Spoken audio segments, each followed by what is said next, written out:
Good morning, Dr. Sitharaman. Morning. Welcome to Doha Bank's Knowledge Management Forum. Today's focus is on developments in commodity markets. Could you tell us how precious metals have performed in recent times? Precious metal like gold and silver, they have taken ups and downs. If you look at it, it has reached 1,351 at almost very high jump. Now it is currently holding at 1,339. 11% was up, then it has come down.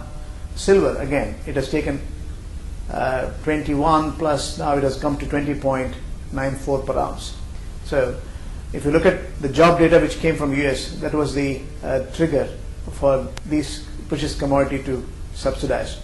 And also Ukraine tension was a major driver, which was creating enormous resort to the gold, possibly silver. But the gold was the pick of the overall frame. Now, if you look at the bigger picture, silver has surged more than 7%, gold has surged more than 11% from the overall year-to-date performance. Now, in my opinion, the challenge remains in the Ukraine. From a global governance perspective, gold will go up again to 1,400 in the next 1 month time. How about the performance of oil prices in recent times? Oil price again reached the peak of 111. If in percentage terms, it is high compared to the previous one. Now the oil price is costing 109. Now, if you look at the Brent, that's the price. When it comes to WTI, it is also moved to now 102 per barrel. Now, Ukraine price was the main reason. Sufficient temperature modeling, if you look at it, the winter is slowing down, and in my opinion, the oil as well as the natural gas prices will take a downward trend in the coming days. How about the trend in gas prices in recent times? Gas prices reached the peak of 6%. That's the highest we could see. That's on account of the Ukraine tension and also the severe weather temperature. As on date, it's 4.7 MMBTU. And again, we need to recognize the importance of Russia in the overall game.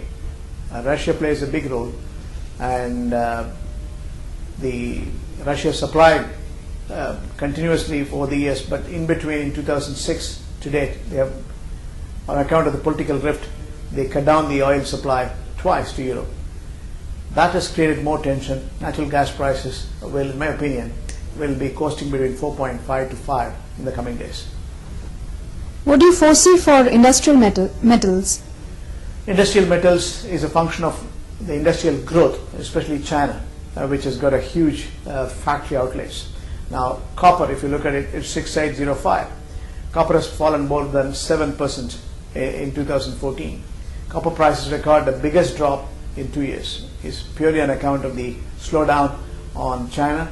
Some of the copper which were pledged on account of shadow banking as well as the solar companies, they have defaulted in the international market, and that has created additional deployment of copper in the market.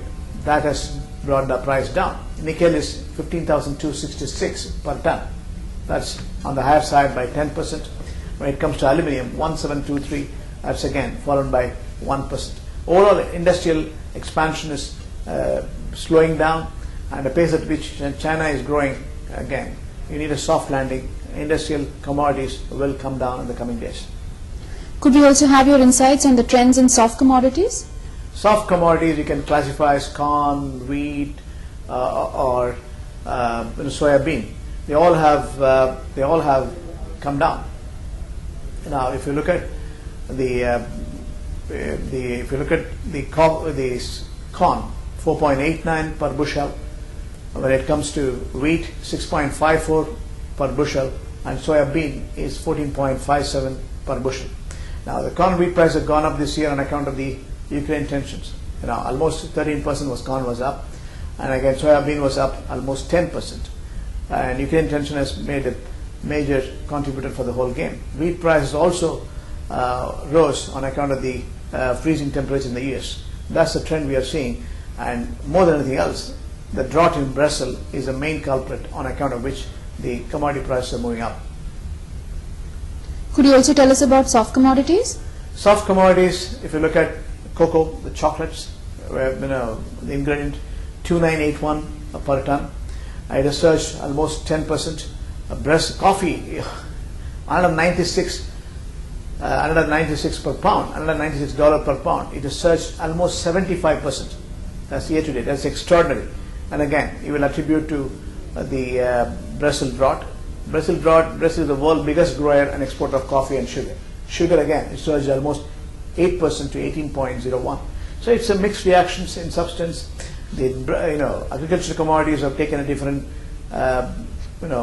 positive mapping, and in my opinion, in the coming days, slowly but steadily, the coffee price will come down, and so do cocoa. Thank you for the update, Dr. Sitharaman. My pleasure.